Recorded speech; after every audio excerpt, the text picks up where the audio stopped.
Have you ever walked away from a conversation thinking, did I say something wrong? Or maybe someone's energy suddenly shifted around you and you couldn't tell why. It's one of the most uncomfortable human experiences. Feeling like someone secretly dislikes you but having no idea what caused it. Oh my God, yes. It hits out of nowhere. One moment things feel normal and the next, you're replaying every word you said like a detective looking for clues. And here's the wild part. Most of the time, the reason isn't dramatic. It's not betrayal, it's not gossip, it's not some major flaw. It's subtle psychology, invisible habits, small signals, unconscious patterns that shape how people feel about us without anyone noticing. And the scariest part? We all do them without realizing it. So basically, people might dislike me for reasons I don't even know exist. Exactly. And today, we're breaking down those reasons. Not the obvious stuff. Not being rude, dishonest, aggressive. We're talking about the hidden psychological triggers that quietly push people away, even if you're a genuinely good person. All right, hit me. What's the first hidden reason? Number 1. You mirror anxiety without noticing. Humans subconsciously copy each other. Posture, tone, speed, micro-expressions. So if someone approaches you anxious or guarded, your body mirrors it back. You tense your shoulders. Your voice tightens. You look less open without meaning to. And they think I'm the cold one? Exactly. They interpret your mirrored anxiety as your actual personality. People judge us not by who we are, but by how they feel when they're next to us. So if they feel tense, they assume it's my fault. Yup. Even though it's pure psychology, your brain is just syncing up to theirs. This is why emotionally heavy people often think everyone dislikes them. They bring out tension in others unintentionally.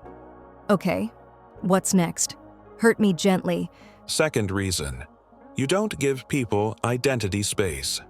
Everyone wants to feel seen for who they believe they are. If you talk over someone's story, correct their interpretation, or unintentionally make their experience smaller, they feel psychologically threatened. Even if I didn't mean anything by it. Intent doesn't matter, only impact. When people feel their identity isn't safe with you, they silently pull away. Okay, so far this is painful but fair. What else? Third reason, you come off as unpredictable. People don't need you to be perfect, they just need you to be predictable. The brain hates uncertainty more than it hates negativity. So if your moods, responses, or energy fluctuate a lot, even if you're kind, people subconsciously categorize you as unsafe.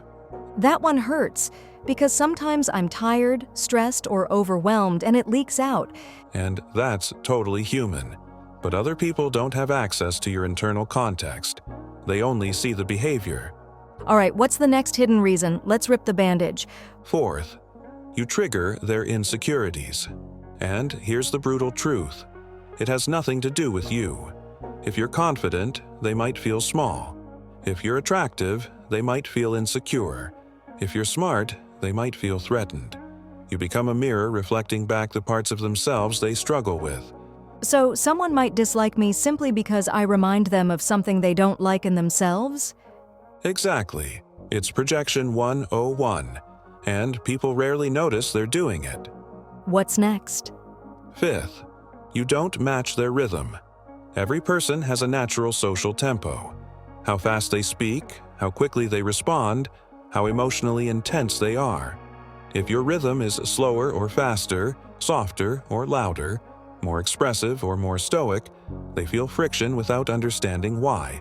So someone who talks super fast might think I'm disinterested, when really I'm just slower paced. Exactly. Rhythm. Mismatch is one of the most common reasons people feel off around each other. Okay, what's another secret reason?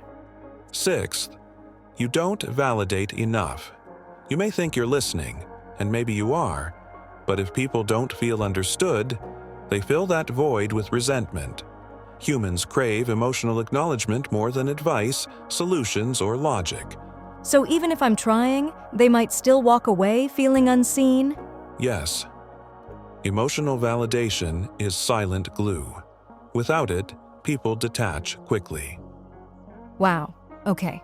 Next? 7th, you unknowingly compete with people. It might be tiny things, topping their story, correcting a detail, trying to be helpful but accidentally one-upping. Competition activates defensiveness, and defensiveness leads to dislike. So even things meant positively can be taken negatively? Exactly. The brain interprets hierarchy cues even when none are intended. I'm scared to ask, but is there more? 8th, your humor style clashes with theirs. Maybe you tease, maybe you're sarcastic, maybe you joke dark. Humor is bonding when aligned, but can be hostility when misread. One misplaced joke can change someone's entire impression. I've definitely been misunderstood before. Everyone has. Humor is powerful and dangerous when wavelengths differ. Okay. What's next? 9th, you don't mirror enough warmth.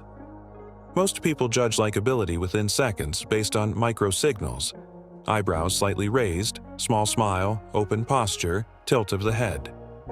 Missing these warm cues doesn't make you unfriendly.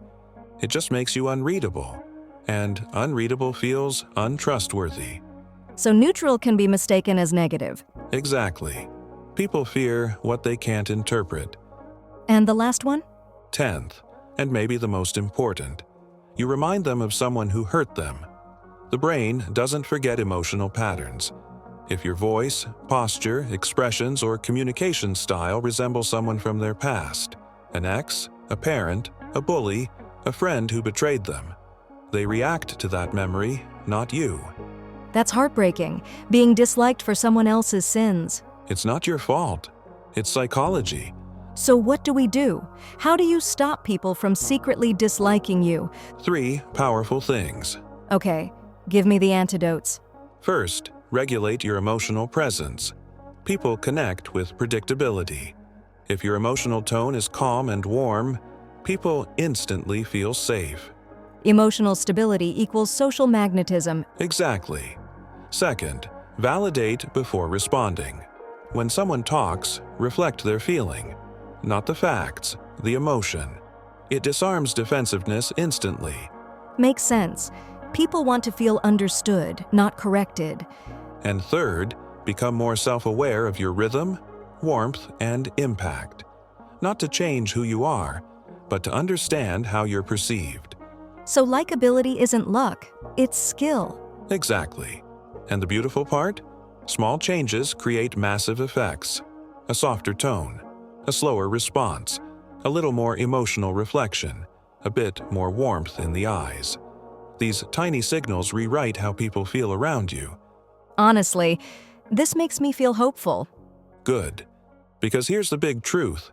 Most people don't dislike you. They just don't understand you yet. And understanding is something we can build. Exactly.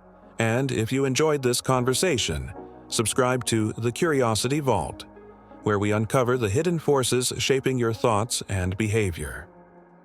Until next time, stay curious.